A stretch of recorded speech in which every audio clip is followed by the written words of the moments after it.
Hey, we're back. It's week 5 of the year 2000, the worst year of our lives. I am Daniel. I'm Scott. I'm Kelly. I'm Drew. And we've somehow managed to watch another episode of WCW Nitro in the year 2000. Made it through January. 5 episodes in a month. I mean, I guess that's technically possible, but it seems like a lot. We proved it. It was up to now. Nobody knew. Yeah. Could you have 5 Mondays in a month? Sounds impossible, but we did it. So we're back. It's it's a lot of the same. The more things change, the more things stay the same. They're gonna change a lot soon, though. Yes, they will. This is like weird holding pattern booking they've got right now. And honestly, I didn't find this show to be awful to watch. Yeah. So Dan, Kelly, and myself all watched this by ourselves, which none of us were looking forward to. No. At the very least, Dan and I didn't hate it as much as we thought we were going to. Kelly might have. I guess it wasn't as bad. But I think that's because I just liked watching the commercials between the segments. Yeah, the file I had for Nitro had all the 2000 commercials on it. So there was some Mario Party stuff. There's a Matthew Lesko in the question mark suit. There's a David Arquette and Marlon Wayans 1-800-CALL-ATT commercial. Yeah. Good stuff. So it is January 31st, 2000. We are from Wilkes-Barre, Pennsylvania. By the way, we're in the car. That's why it sounds like this. They drew a legitimate paid sellout of 7,500. They were still selling out in 2000. They sold out that building, $161,000 gate. I wonder if that's their last sellout.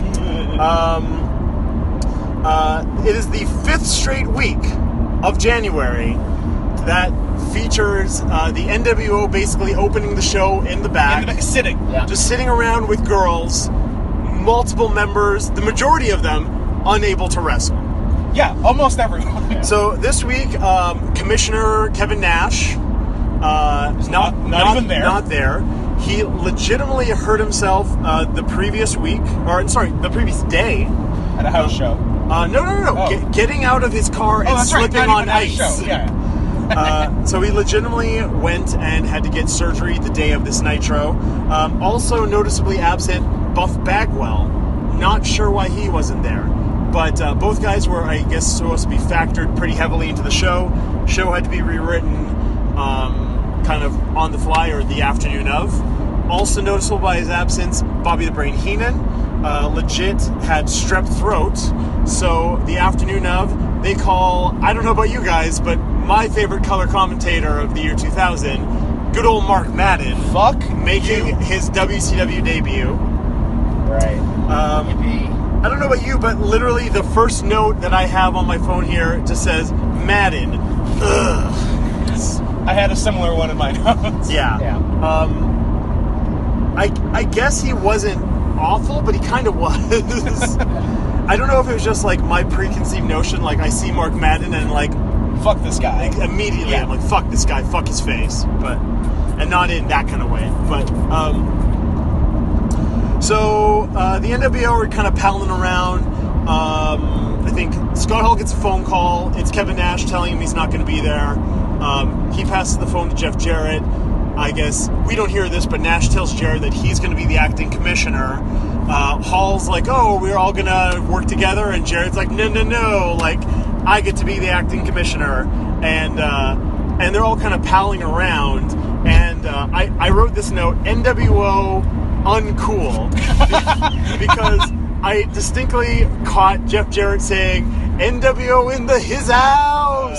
Jarrett said several, Snoop Dogg slang things. Guys, it was 2000. He was doing is Latin, he did his house. He called someone Chizamp. Yeah. Oh, yeah, fuck. It was terrible. Jarrett is so lame. And what also, actually, maybe my first note was his insistence on shoehorning the word slapnuts, into everything, even where it doesn't fit at all. Yeah. Yes. Makes me cringe so hard. So, also at the beginning of the show, we had a recap from Thunder, which 2 world title changes! Which is a good thing we had a recap from Thunder, because last week on Nitro, a show that I did not see and I was not present for, I guess there was a...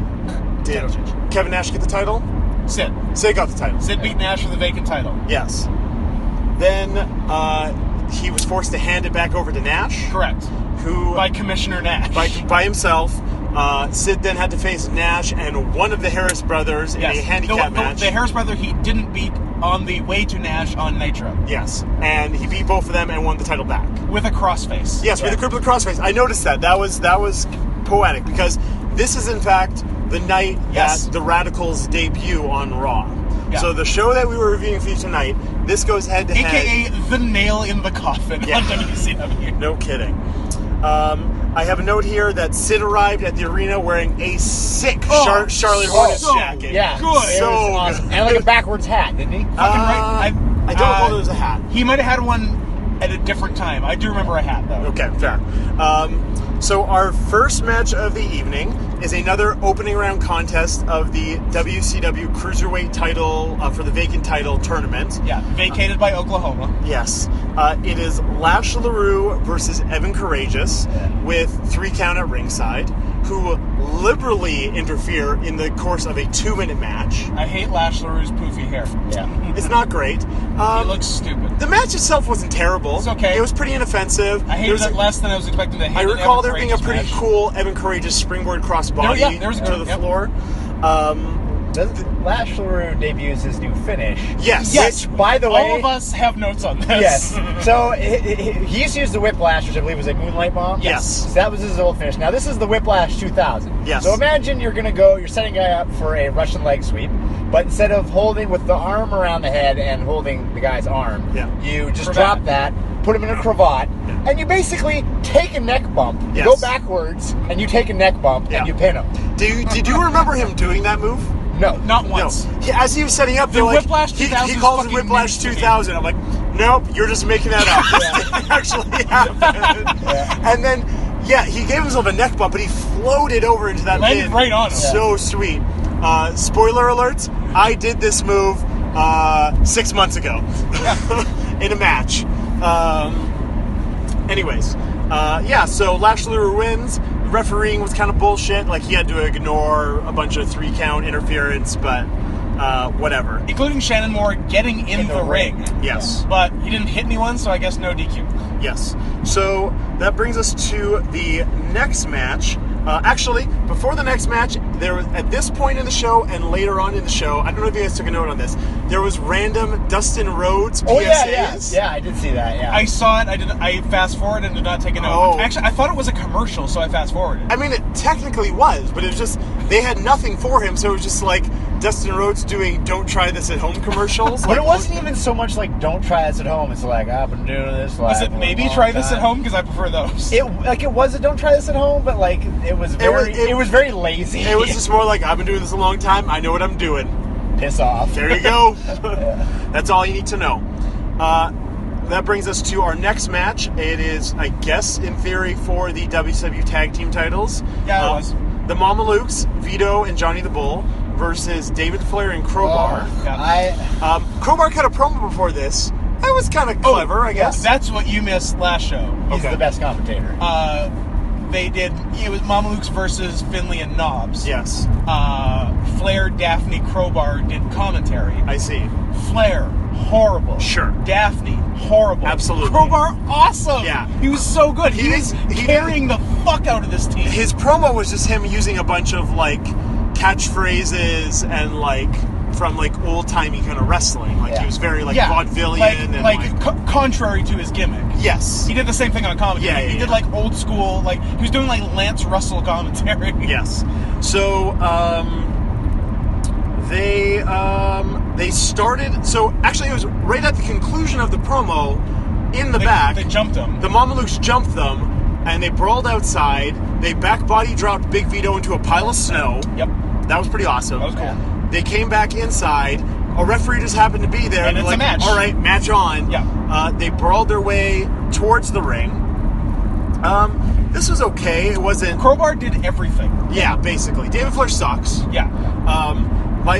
The highlight of the match for me was Crowbar getting a table, bringing it in the ring to set it up. But before he set it up, he just straight up dropped it on Johnny the Bull. Yeah. Just lying flat on his back. Just like...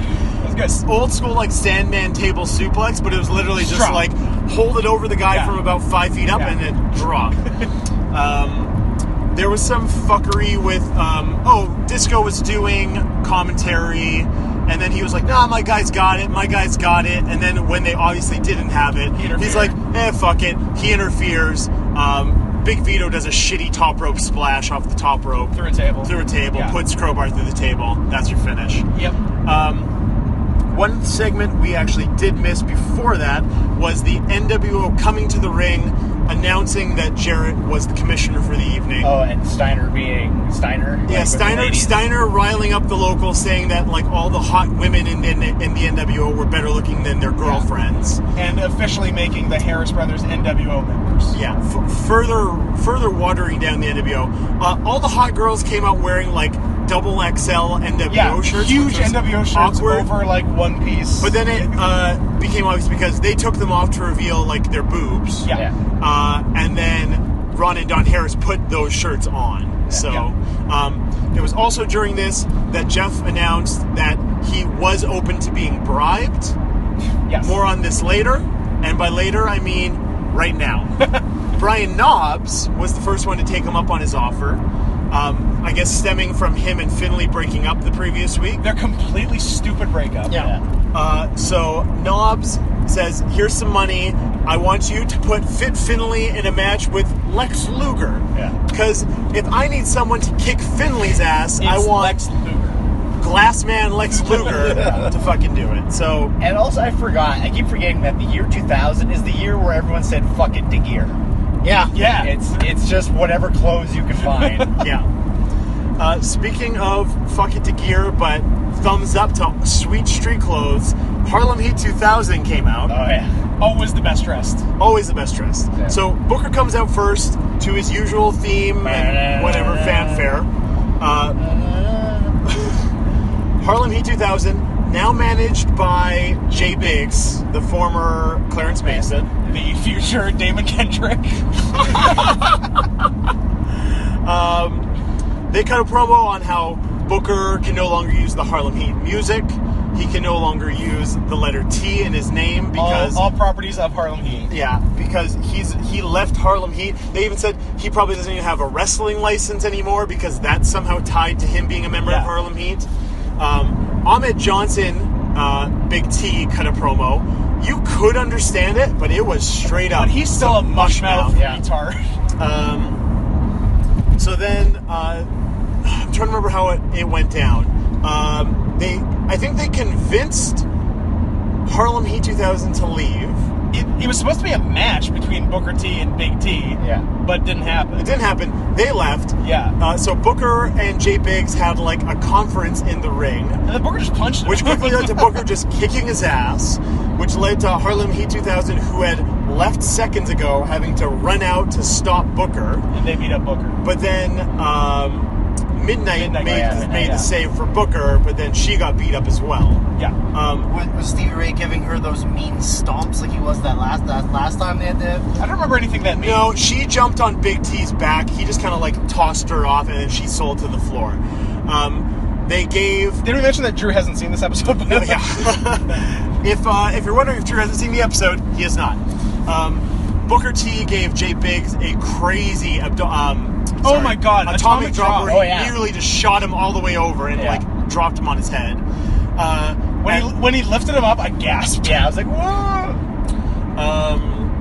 Then as they went to grab Jay Biggs again, and he started clutching his neck like he was going to sue them, claiming that like they had done damage to him. At which point Tony Schiavone said, "Oh great, he's selling his neck now." Yeah. Oh yeah. Okay, never mind. Keep going. There's something that actually comes up later on in the show. Oh, what? Using insider terms and burying the company? Yeah. Are we talking about standards and practices? Yes, we are.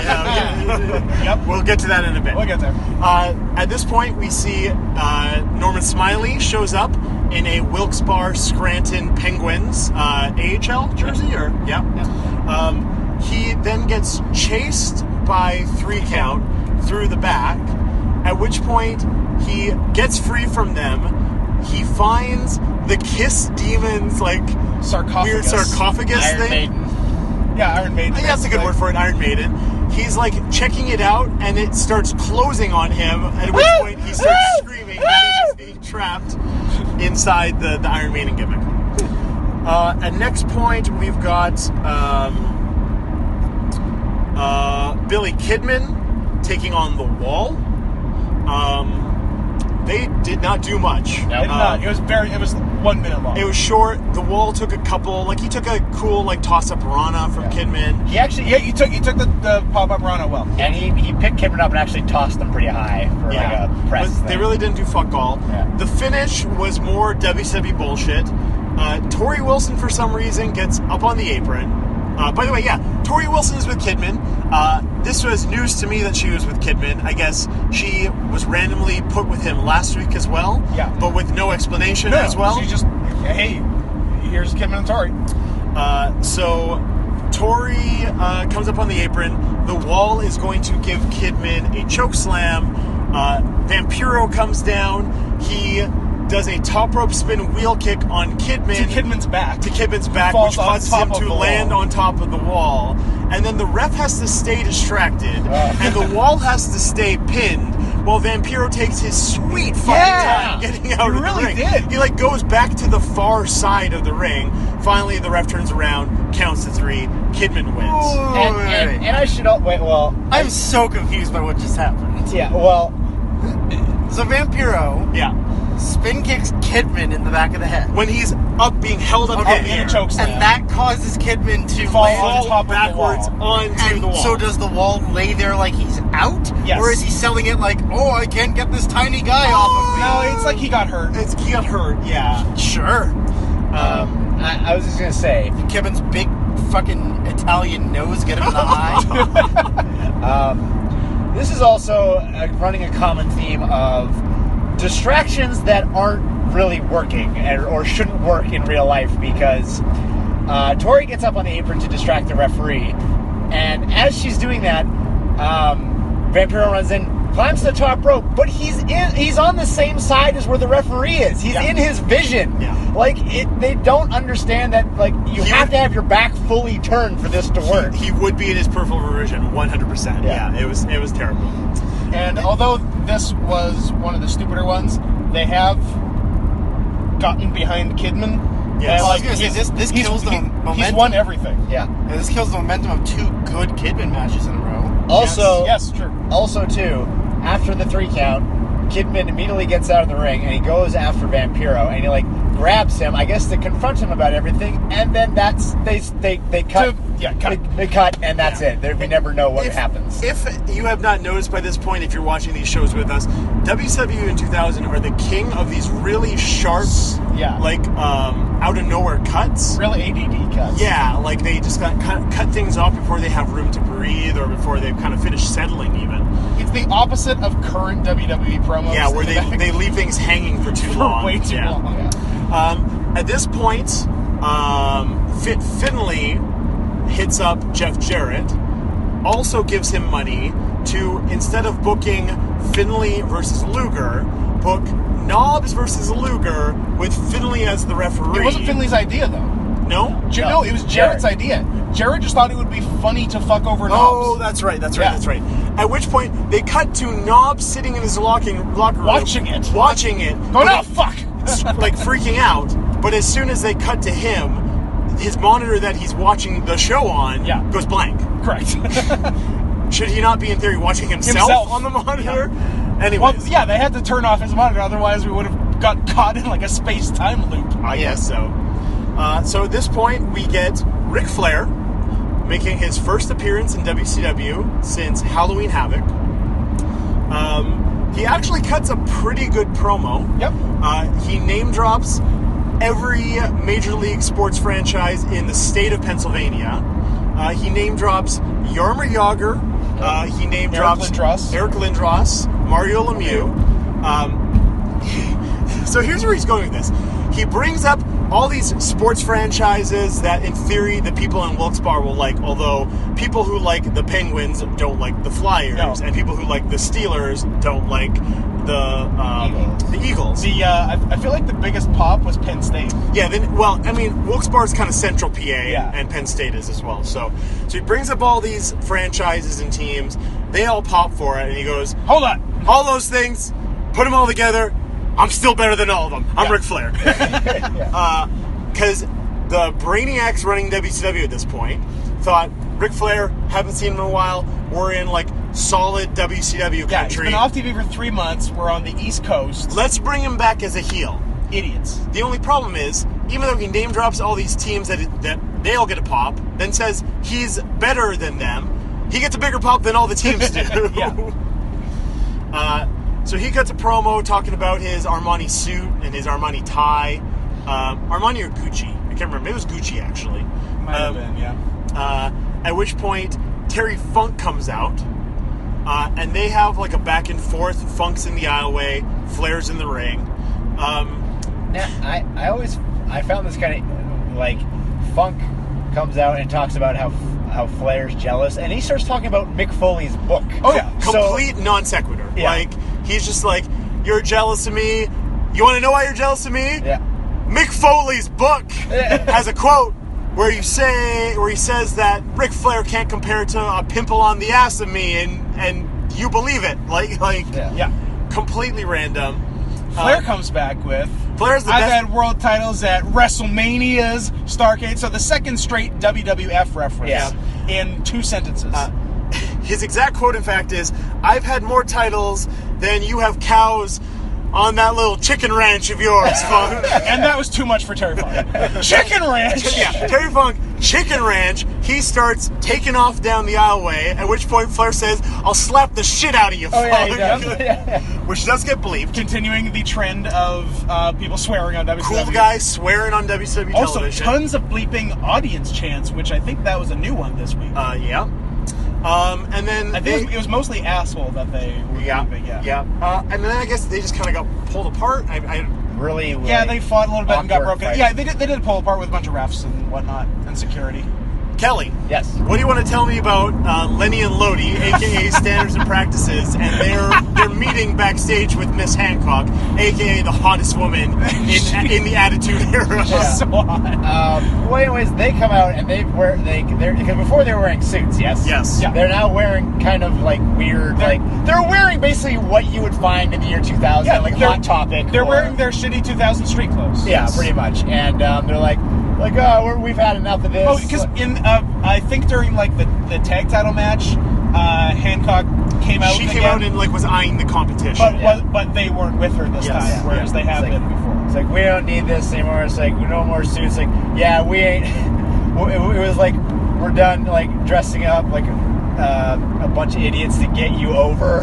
Yeah. And there were some other ones I can't quite remember. I believe she was kiss your job goodbye. She's they're great, a job in WCW. We don't fucking care. Completely shitting on their own jobs. Yeah. Like in real life. Yeah, they're who? Oh, a push here. What do we care about that? Yeah. And I'm pretty sure they used the word push. Oh yeah, they did. Yeah. So that was great.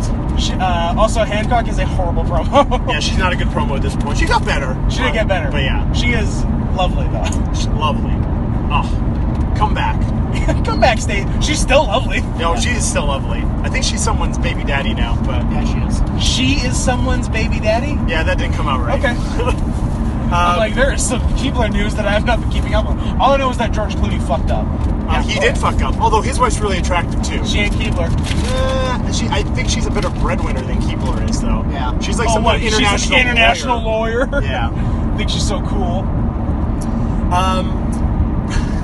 Next up is the sweet guest referee Fit Finlay for Lex Luger versus Brian Knobbs. Always good when the best wrestler in the match is the ref. Yes.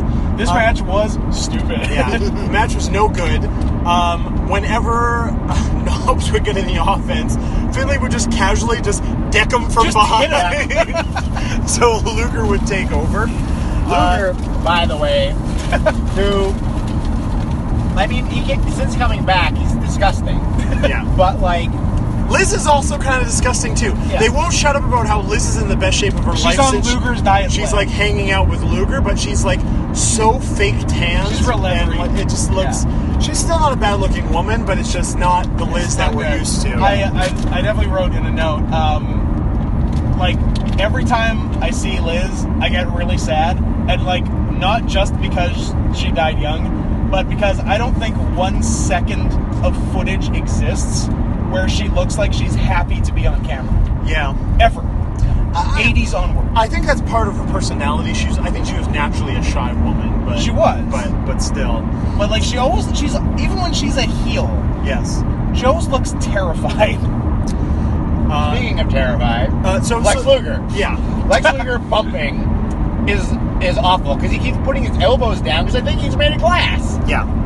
At this point, he is made of glass, and that was, I mean, this might be a mean thing to say, but I think that was proven with his eventual outcome in life that he was made out of glass. But the finish to this match is pretty great. Sure. Knobs gets really blown up doing 3 consecutive elbow drops in a row to the point where by the third one he's having to like put his hands on his knees to push himself up to his feet. Yeah, the third elbow didn't have the zip on it that the first one. Then he gets up to the second rope to drop presumably another elbow drop. He's huffing and puffing. Liz cracks him with the bat, but then isn't sure that she got him, so she does like another kind of swing as he's bumping off and completely misses. And then Luger, does he pin him or does he just try to Pillmanize him at that point? No, so the finish goes, Finlay hits Knobs, Liz hits Knobs. Yeah. Finlay just walks out. Finlay just leaves. That's right. Yeah. There is no finish. Yes. Knobs is out. Out cold. Luger decides this is a perfect time to Pillmanize his arm. So he takes while he's unconscious. His Sting chair, because he's like suddenly been alluding to Sting, like, well, not that subtle. He was dressed up as him earlier in the month, and now he's got his fucking chair. They wrap Brian Knobs' wrist in the chair and do the classic Steve Austin stomp on the chair. I'm going to say conservatively, he stomps on the chair 15 times. Easily. Brian Knobs does not move a fucking muscle. Because he's out. Because he's out cold. So he's just lying there while his wrist is presumably getting broken. And then the announcers. The announcers are like, man, when Brian Knobs wakes up, he's going to be in a lot of pain. And then a bunch of referees and Doug Dillinger run out and stop Luger. That's the end of that, right? Yeah. Next segment is a good one. This is the segment that was made for Drew. But Drew was not there to watch the show. I know what it is because I remember what it is. So we see the Kiss Demon, Dale Torborg, strength and conditioning coach for the Chicago White Sox. Yes. World Series champion. World Series champion, Dale Torborg. Or was it? Yep. Or was he maybe a catching coach? No, he was a strength and conditioning coach. Yeah. So he has got a police officer with him, and he's filing out a police report because his shit is missing from his casket, his Iron Maiden, whatever you want to call it. Which seems not within his gimmick. Yeah. No. Like, the Kiss Demon shouldn't be telling on someone. And also, he's missing his shit, but he's also kind of wearing his shit. Yeah, like he's got the face paint and he's got boots. And he's got bikers that have Kiss in sparkly on his butt. Yeah. So if he had to go, he could go. So immediately from that, we see the entranceway, Screaming Norman Smiley's music hits. Out comes Norman in full Kiss Demon regalia. He is the Screaming Demon. It is awesome. Yeah, it's completely awesome. The idea is that he went into the Iron Maiden and the Iron Maiden turned him into the Kiss Demon. Yes. Because they do show a clip of him coming out with like smoke and like... Yeah. Oh, that's right. Before the commercial, he comes out of the thing with the smoke. After the commercial, Kiss Demon is immediately filing a police report. I mean, conservatively, the commercial was maybe 3 minutes. Yeah. Anyways, so Norman comes out. He faces Shane Helms from 3 Count. They wrestle for maybe 3 minutes. They probably have the best match on the show by default. It is the best match on the show. Let me tell you about the best spot from this match. Oh my god! They do like a really nice high spot. I think it's rear waist lock, reverse, single leg from behind, boot off the back, off the ropes, drop down into the greatest goddamn Norman Smiley body slam of all time. It's so fucking great. He gets him up and does his big swing that he always does. So fast. But kind of loses him. Yeah. And he just goes flying. Oh my god. It's awesome. It's the best. And then Norman does a nice giant swing in the match as well. And then he finishes with a nice looking crossface chicken wing. Yeah, that's his finish that he never got to finish with. That's 2 straight weeks. I'm watching. I'm like, Norman Smiley is such a good wrestler and has a gimmick that could not highlight it worse. Yeah. Same as Fit Finley at this point. Basically, yeah. The Demon. Hey, you're a good wrestler. You do hardcore now. Yes. So the Demon comes out to confront him. Norman power jogs away from him. Yeah. Over the railing and into the audience. And the Demon follows him, and somehow, Norman sort of picks up his pace, but he managed to stay, just out of an arm's reach away from him as they're going up the stairs, and then there's a classic Nitro, awkward cut. Yeah. Does he reach him? We don't know. Who knows? They don't, brawl out of, our sight or anything, so there you have it. Next, we have a backstage promo. By the way, we are 4 for 4 on interference in matches right now. Or 5. This is 5 for 5, I believe. Yeah, 5 for 5.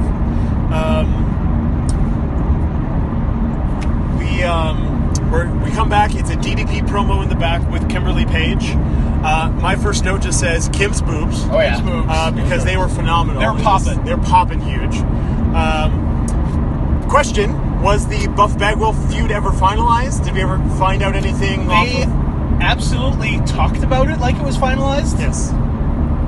That is the end of that sentence. Yes. So, inside knowledge. I read the Observer from this week. Is this the reveal? No, it's not the reveal. It's over. That's it. The feud's done. Yeah. And both guys were pissed because they liked where the feud was going, but they were just sort of okay, that's enough of that. That's it. Let's move on. We never found out if Buff gave Kimberly his stuff. No clue. So they're in the back cutting a promo, just saying yeah, Buff Bagwell, whatever, we're done with him. The Mamalukes come. Vito pinches Kim's ass. Disco. No. Oh, sorry. Yeah, sorry. Vito pinches his ass, then gets out of the way. She turns around. Disco is standing there. Blamed. She assumes that Disco pinched her ass. She was like, yo, Paige, kick his ass. He's like, all right. Home Alone 2 situation. So they, another match, they just brawl from out the back. And it's a match. Into the ring. I mean, I guess that's what led to EA deciding, we really got to make a video game where all the matches start in the back. Who needs a ring? And stay in the back. That seems secondary. And thus, the gods gave us EA Backstage Assault. So yeah, they brawled all around ringside. They had a pretty decent, match. It was fine. It wasn't too bad. DDP hit a really nice Liger bomb for a 2 count. Yeah. Disco basically no-sold it, and they went straight to the finish where they did a couple hip toss reversals into a diamond cutter. Clean win. Looked nice. 5 out of 6 interference. No complaints there. We're leading to the main event, which has been set up earlier. It's Jarrett and Ronadon Harris. Jarrett returning from concussion. Versus Sid, Funk, and Flair. This match was made by Jarrett. Yeah. So we don't know, will Funk and Flair be able to work together? Is yada yada yada. Yeah. Flair does not show up. Flair, spoilers. Flair shows up at the end and they brawl. Not for the match. But he doesn't come for the match. He doesn't help them out. He comes out and fights with Terry Funk. Yeah. Not helpful. Before the commercial, we have Sid walking the hall, muttering his name, Sid, to himself, which I got a pop out of that. Sid's the best. Yeah. By the way, year 2000, Sid is the most over man in the world. Yes. I forgot how fucking over he was. So, Sid is the best. The other thing I love is Sid's canned music that they use on the network that you guys don't get because you're using, you watch the old original air dates, but they have a sweet stand-in theme for Sid. So, Sid is conservatively our number 2 MVP of WCW in 2000 He's my number 2 so for far. sure. It's Tank, Sid, Norman. So that's what I'm saying. Number 1 is Tank Abbott, who is not on the show this week, Yeah. but was on the show last week, starting his angle with Big Al, which I know you guys were shocked that it wasn't Al Green. Because he wrestled Al Green and then got into a thing with Big Al. Yes. I couldn't believe it. Here's some knowledge I'm going to drop on you guys. Who do you think that WCW originally contacted and offered the role of Tank's, I guess, rival to have this feud with the blow-off happening at Super Brawl in a few weeks? Chemo's not a bad guess. You're in the right ballpark. Kelly, you want to take a guess? I have no idea. Ken? I got it in a few guesses. Ken was still in WWF. Oh, yeah, I guess that's true. It was, in fact, the Hammer, Mark Coleman, who they offered that role to. He turned it down, and then they're like, all right, Tank, just get one Just of your get a buddies. friend. Don't get a wrestler or anything. So that brings us to the main event. Like I said, Funk and Vicious, because Flair doesn't show up, versus Jarrett and the Harrises. They basically just brawl around ringside, taking turns, getting the advantage, and then just kind of randomly, like they're using weapons, they're fighting, and then it just kind of settles down like, oh, it's a tag match now. Yeah. They politely go to their corners, and they have a tag match. Hey, they're all pros. It wasn't great. It wasn't terrible. Yeah. The Harrises are kind of bad. The Harrises are kind of bad. Yeah. Sid's awesome, though. Sid managed to powerbomb one of the fucking Harrises. That's good. Like no problem whatsoever. He did last week as well. And it was phenomenal. Yeah. Well, the one Harris took a chokeslam like shit. Yeah. And then the other one took the powerbomb like a fucking boss. Yeah. So that's the better Harris, whichever one that is. And is. he teased a chokeslam and hit a powerbomb. So obviously he was like, I learned my lesson from next week. Well, we'll just tease it with you this time, big man. Yeah. So yeah, Flair comes out, him and Funk brawl.